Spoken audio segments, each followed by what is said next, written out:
Hello, this is Seth Welling, and welcome to another AFI 100 Greatest American Film List Review.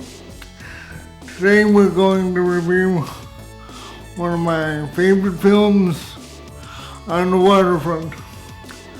On the Waterfront occupies number 8 on the 1998 list, and it occupies the 19th place on the 2007 list. Right now I'm doing a little subset, starting off with the Godfather movies, where I'm reviewing some films on crime and corruption. So Godfather 1, Godfather 2, and On the Waterfront. So On the Waterfront, it has to do with the longshoresmen in New York. They load and unload the shipping crates from the ships as they dock. And this film is about conscience. Harry Malloy is the main character, played by Marlon Brando, whom we last saw in The Godfather as the Godfather. Harry Malloy said, "Conscience, that stuff will drive me nuts."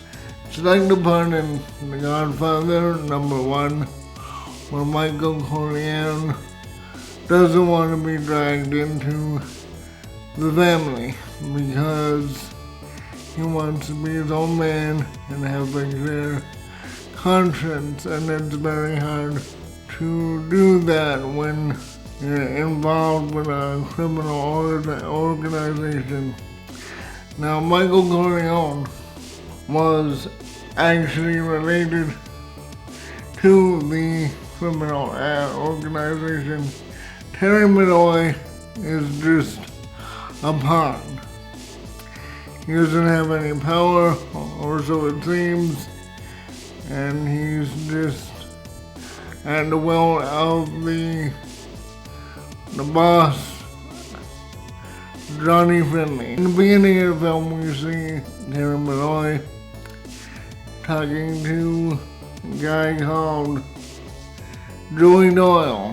Joey Doyle and Terry Malloy, they raise pigeons, like homing pigeons. This is a common thing to do in New York. Well, maybe not anymore, but it used to be, where you would be on top of the roof and you would have a big cage that you would walk in, and you would keep birds and feed birds and take care of birds and train them as a hobby. Terry Malloy lures this kid Joey up to the roof because Johnny Friendly told him to do so. And Johnny Friendly said that he just wanted to talk to Joey about, not going to the commission and rat everyone out. So what happens is, after Joey gets lured up the roof, two of the goons who were on the roof push him off, and he falls to his death. And this is the driving force of the whole movie. Terry is over by John Friendly, and he said, "Wow, I thought you were only gonna talk to him." And John Friendly was like, "Yeah, you got talked to, alright," or some kind of response like that. And Terry realizes that he's been used as a pawn to do John Finley's bidding. The whole point of this film is you have to stand up to corruption. It's about the working person being a pawn in the whole corporate structure at the whim of, the powers that be. And it really was like that, because every morning the longshoresmen would stand up outside the gate and they would wait for the ships to come in and the man in charge of the dock, not John Brennan, would point out the guys who got the work tank, and you had to be in good favor with John Brennan to work that day or work at all. Some people just did not get work. And there was a crime commission during that time where I was investigating John Friendly and the longshoresmen, and they wanted to make it a fair system where everybody got work. You didn't have to pay to play. This was John Friendly's ultimate fear, that he would lose control over his empire, and he would be beginning to use all the union dues to enrich himself, and he would have the best suits to wear, the best diamond rings to wear, and all the power. So occasionally, someone would have to die.